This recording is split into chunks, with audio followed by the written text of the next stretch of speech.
收稅嘅人想滿揾彼得要佢哋交稅。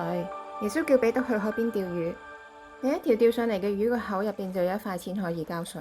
彼得照做揾到交稅嘅錢。耶穌同門徒被邀請去參加婚宴，瑪利亞同耶穌講新人嘅酒飲晒啦。耶穌叫婚宴工人將6個缸倒滿水，佢哋就將水倒滿到缸口，然後耶穌就叫工人滗出嚟拎去俾婚宴嘅總管。總管試咗由水變嘅酒，同新郎講，婚宴都係飲咗好嘅酒先，然後先攞啲差嘅出嚟，但係你調翻轉，而家先至攞啲好酒出嚟。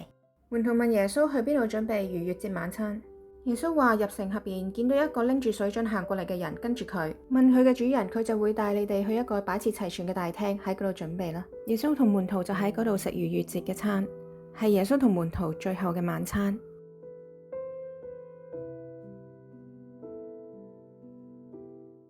有一次，民眾聽到耶穌去咗曠野，就離開佢哋嘅城市，行去揾耶穌。耶穌接待佢哋，同佢哋講上帝國嘅事，醫好咗佢哋嘅病人。太陽就落山啦，門徒請耶穌打發佢哋去村莊嗰度揾嘢食。耶穌話：你哋俾佢食啦。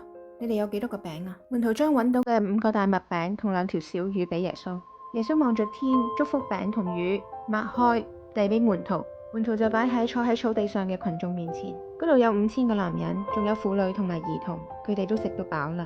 耶穌叫門徒收拾零碎，食剩嘅餅裝滿咗12個籃，仲有魚。又有一次，耶穌嚟到靠近加利利嘅海邊，就上咗山坐低，好多人去耶穌嗰度帶住跛盲、啞、殘疾同埋病人，放喺耶穌嘅腳前，耶穌就醫好佢哋。因為人同耶穌喺嗰度3日，冇乜嘢食，耶穌憐憫佢哋，唔想佢哋肚餓嘅時候就喺路上面暈低。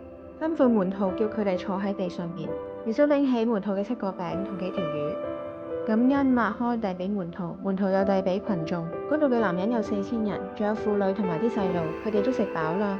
門徒收拾食剩嘅餅同魚，裝滿咗7個籃。